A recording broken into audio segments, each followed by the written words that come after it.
akan membahas mengenai kebocoran data Dukcapil. Terlebih dahulu sudah bergabung dengan kita di sini ada Agustin dari kanal teknoliputan6.com. Halo Mbak Agustin. Halo Nadia. Hai, apa Halo. kabar? Baik, Nadia bisa dengar suara saya? Bisa. Jelas Oke. sekali. Terima kasih Mbak Agustin sudah meluangkan waktunya. Ini kita mau tanya-tanya soal kebocoran data 279 juta. Ini tidak sedikit, ini angka yang besar begitu. Data penduduk diduga bocor dan juga dijual secara bebas. Ini awal mula terbongkarnya kebocoran data ini gimana ceritanya Mbak Agustin? Halo. Yap. Mungkin ada Halo Nadia. gangguan koneksi, saya ulangi Mbak Agustin. Iya.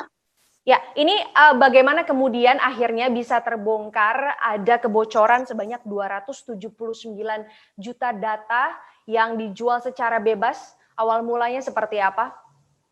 Jadi awal mulanya itu ada 2 tweetan gitu dari akun Twitter yang menyatakan bahwa betul ada screenshot gitu data yang dijual di sebuah forum online gitu, Right Forums namanya. Kemudian si pengunggah data ini juga memberikan sampel itu berisi 1 juta data dari penduduk Indonesia yang ketika dicek oleh beberapa pakar keamanan ternyata itu dikatakan valid gitu.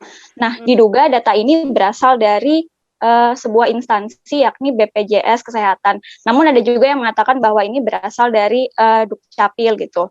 Nah, update-nya sendiri saat ini BPJS Kesehatan sudah mengkonfirmasi bahwa data itu sedang ditelusuri apakah betul itu berasal dari pihak mereka gitu. Dan tapi mereka sih mengatakan bahwa data tersebut BPJS mengatakan bahwa data mereka tuh disimpan dengan aman gitu. Tapi investigasi masih tetap dilakukan. Kemudian dari Dukcapil sendiri sudah mengatakan bahwa itu bukan dari pihak mereka gitu datanya. Seperti itu. Oke, baik, kalau boleh dijelaskan apa kemudian kerugian yang didapatkan oleh korban begitu atas bocornya data pribadi mereka di internet yang kemudian diperjualbelikan?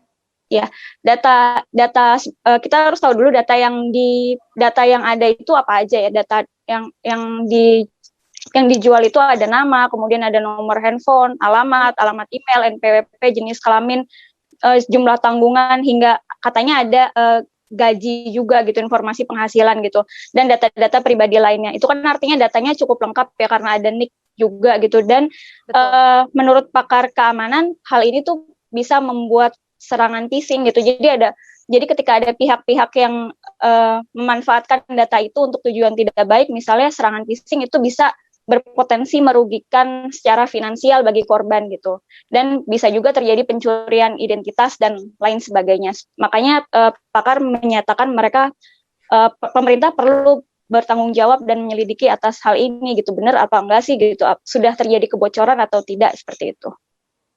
Oke, terakhir sedikit saja, apakah kemudian sudah ada pernyataan resmi dari Kominfo terkait hal ini dan bagaimana tindak lanjut yang akan diambil oleh pemerintah?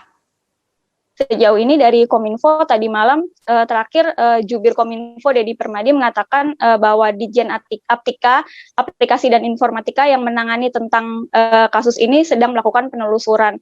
Namun per Kamis malam tadi tim dikatakan belum bisa memastikan bahwa memang benar terjadi kebocoran data atau tidak gitu. Meskipun begitu mereka berjanji untuk terus menginvestigasi hingga masalah ini bisa diketahui apa sih penyebabnya dan benar atau tidak gitu bahwa ada kebocoran seperti itu. Baik, terima kasih Agustin dari kanal teknoliputan6.com atas penjelasannya dan juga laporannya. Selamat bertugas kembali, jaga kesehatan.